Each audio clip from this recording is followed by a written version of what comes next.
saat itu Bung Karno pada tanggal 1 Juni tahun 1945 mengusulkan, saudara, supaya kalau Indonesia nanti merdeka punya dasar negara namanya Pancasila.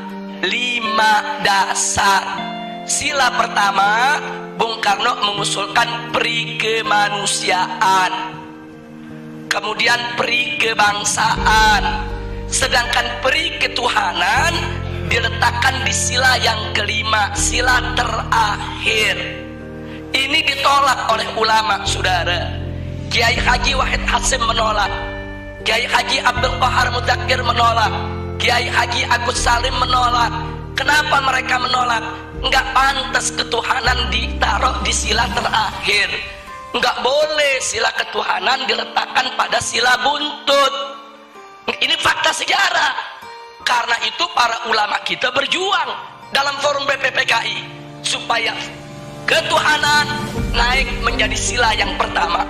Lalu setelah terjadi perdebatan sengit, pada tanggal 22 Juni 1945 disepakati oleh NU, Muhammadiyah, Sarekat Islam, oleh Bung Karno, Bung Hatta, Bun Yamin, semua sepakat. Apa yang mereka sepakati, saudara? Bahwa Pancasila, satu, ketuhanan dengan kewajiban menjalankan syariat Islam bagi pemeluk-pemeluknya.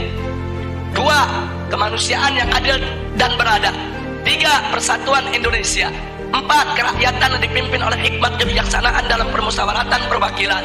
Lima, keadilan sosial bagi seluruh rakyat Indonesia.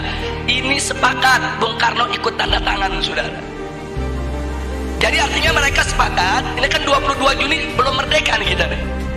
22 Juni 1945 ini sebelum merdeka.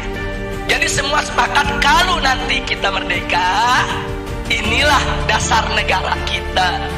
Nah, itu disebut konsensus nasional. Singkat cerita, akhirnya diproklamirkanlah kemerdekaan kita pada tanggal 17 Agustus 1945. Begitu diproklamirkan, maka mulai saat itu dasar negara kita adalah Piagam Jakarta 22 Juni 1945 yang tadi sudah disepakati. Tapi kemudian timbul protes dari pemerintah Jepang. Jepang nggak terima. Kenapa ada kata-kata syariat Islam di bagian pertama? Alasan Jepang, orang-orang Kristen di Indonesia Timur protes. Kalau pakai syariat Islam mereka nggak masuk negara Indonesia. Saudara, akhirnya Bung Karno dan Bung Hatta ditekan supaya menghapuskan kata syariat tersebut. Tanggal 17 setelah proklamir kemerdekaan.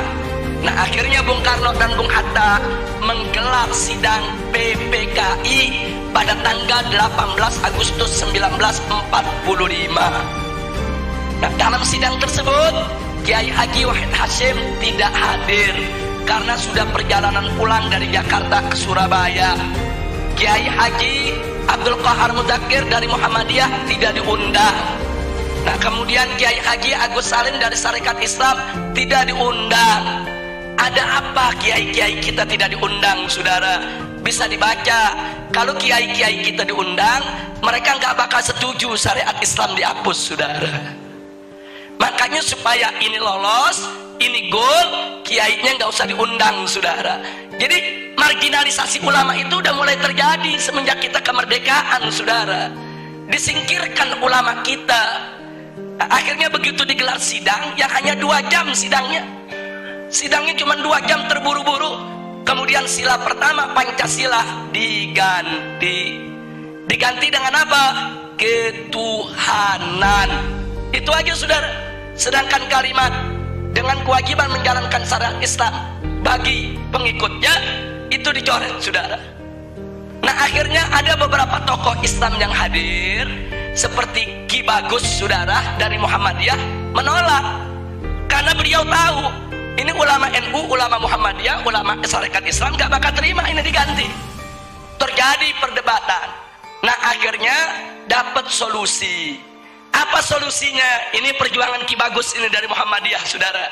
Solusinya ya sudahlah, syariat dihapus nggak apa-apa. tapi tolong diganti dengan Yang Maha Esa. Dan Bung Karno setuju, saudara. Jadilah sila pertama ketuhanan Yang Maha Esa. Nah, kalau saya melihat sejarah ini, saya bersyukur kepada Allah. Loh, kenapa? Wa yamkuruna wa yamkurullah wallahu khairul makirin. Mereka berbuat makar menghapus syariat, Allah balas makar mereka. Syariat hilang, tauhid yang datang, saudara. Itu kan syariat diganti sama tauhid itu. Syariatnya dihapus, yang masuk apa? Tauhid. Kita nggak rugi, saudara. Itu pertolongan Allah, saudara. Padahal ulama dipinggirin, ulama mau dikhianati, saudara. Tapi Allah jaga. Nah, oleh karenanya sampai hari ini ulama-ulama NU, ulama-ulama Muhammadiyah nggak pernah punya masalah dengan Pancasila, saudara. Nggak ada ulama NU nolak Pancasila, ulama Muhammadiyah nolak Pancasila, para habaib nolak Pancasila. Nggak ada. Loh, kenapa para habaib, ulama, kiai dan ajangan tidak menolak Pancasila? Karena mereka tahu Pancasila adalah ijtihad ulama, karya ulama. Nah, itu yang ingin saya garis bawahi, saudara. Jadi jangan sekali-kali menuduh ulama ini anti Pancasila. Mereka yang buat kok, mereka yang rumuskan kok, saudara.